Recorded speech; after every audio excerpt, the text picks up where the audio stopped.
For decades, the world assumed America's nuclear bombers were relics of the Cold War, slow, vulnerable, and easy to shoot down. But somewhere in the Nevada desert, a jet-black triangle takes shape. No press tours, no cell phones, not even the workers know its full mission. They call it the B-21 Raider. It isn't just another bomber. It's a weapon built to sneak past tomorrow's defenses, strike anywhere on Earth, and vanish before anyone knows it was there. And the most shocking part, it's already flying.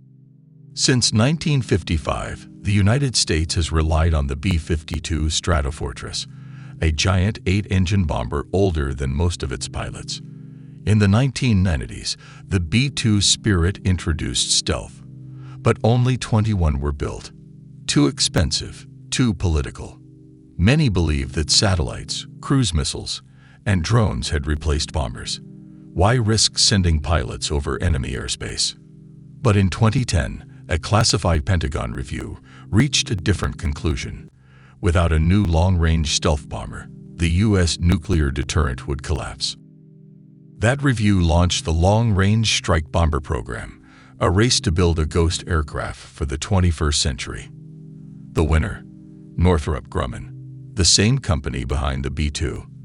They promised a bomber that would be stealthier, cheaper, and adaptable to future weapons. They called it the B-21 Raider, in honor of the Doolittle Raiders of World War II, the men who struck Tokyo in 1942 when everyone thought it was impossible. Why does this matter now? Because America's nuclear triad, bombers, missiles, and submarines, is aging all at once. Russia deploys new hypersonic weapons. China builds stealth drones and underground missile silos at breakneck speed. In war games, Pentagon analysts found that current U.S. bombers might not even reach their targets inside China by 2030. The B-21 changes that. At least, that's the plan. But this is only half the story. The real disruption comes from what the B-21 could carry that no bomber ever has before. We'll get to that. Officially unveiled on December 2, 2022, the B-21's public rollout lasted only a few minutes. Cameras saw just the front view. The rest stayed hidden. According to the U.S. Air Force, the Raider has already completed its first flight tests at Edwards Air Force Base in California. Air Force Secretary Frank Kendall called it, quote, the backbone of our future bomber force. The Congressional Budget Office estimates each aircraft will cost about $692 million, far less than the B-2's inflation-adjusted $2 billion price tag. But even that low price makes it one of the most expensive military programs in history. What makes the B-21 different? First, stealth. The Raider uses new radar-absorbing materials and a tighter flying wing shape. Think of it like a bird gliding with no feathers out of place. Most stealth aircraft lose their edge when enemy radars shift to new frequencies. The B-21's coatings and curves are designed to defeat that. Second, modularity. Engineers built it like a smartphone with upgrade slots. Weapons bays, sensors, and even its engines can be swapped out without redesigning the airframe. Third, range. The exact numbers are classified, but Air Force officials hint at intercontinental reach without refueling, meaning it can launch from the continental U.S., hit hardened targets deep inside Eurasia, and return. And here's the most futuristic part. The B-21 may fly unmanned. Air Force Chief of Staff Gen. Charles Brown said the Raider is being built with an open architecture that could allow autonomous missions.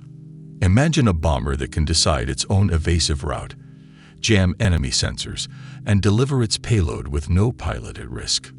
Building the Raider isn't just about jets. It's a nationwide supply chain involving 400 suppliers in 40 states. Thousands of engineers, technicians, and welders work under intense secrecy.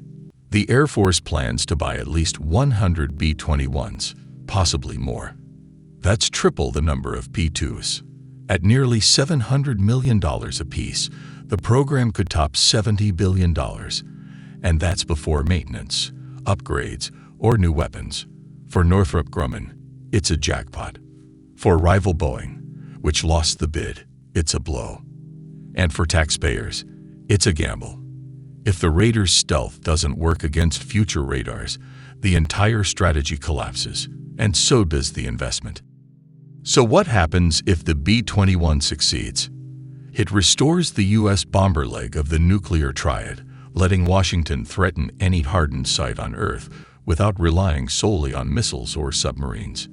It gives U.S. commanders a tool for non-nuclear strikes deep inside defended airspace, something cruise missiles can't always do.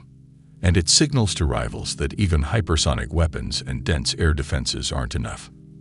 But if it fails, if the Raider proves too costly, too complex, or too vulnerable, the U.S. could find itself with an aging bomber fleet, no replacement in sight, and adversaries emboldened. The stakes aren't just military, they're geopolitical. China is already testing its own stealth bomber, the H-20, expected to debut this decade. Russia hints at a similar design, the PAKDA. The B-21 isn't racing against time, it's racing against two other superpowers. For the men and women building it, the Raider isn't just a contract. It's a pledge that their country won't be caught unprepared. Many of them grew up near bases where B-52s still thunder overhead, aircraft built before their parents were born. Now they're crafting something they can't even tell their families about, a bomber meant to keep their own children safe. In that sense, the B-21 is more than steel and composites. It's a bet on deterrence, the idea that the best way to prevent a nuclear war is to make sure no enemy thinks they can win one. But here's a twist almost no one talks about. The B-21 may never drop a bomb in anger. Its real power might be psychological, showing up on an adversary's radar screens as an untrackable ghost, forcing them to spend billions on defenses they can't prove will work. In other words, the B-21 could win wars without firing a shot. And yet, even as the first Raiders roll out, a darker question looms. What happens when both sides have stealth bombers and autonomous weapons? Are we entering a new arms race, this time with machines deciding the moves? If you've stayed with me this far, you're clearly interested in how secret weapons shape the world. In our next video, we'll uncover a program even more secret than the B-21, one that could make nuclear bombers obsolete. So subscribe and turn on notifications if you don't want to miss it. And tell me in the comments,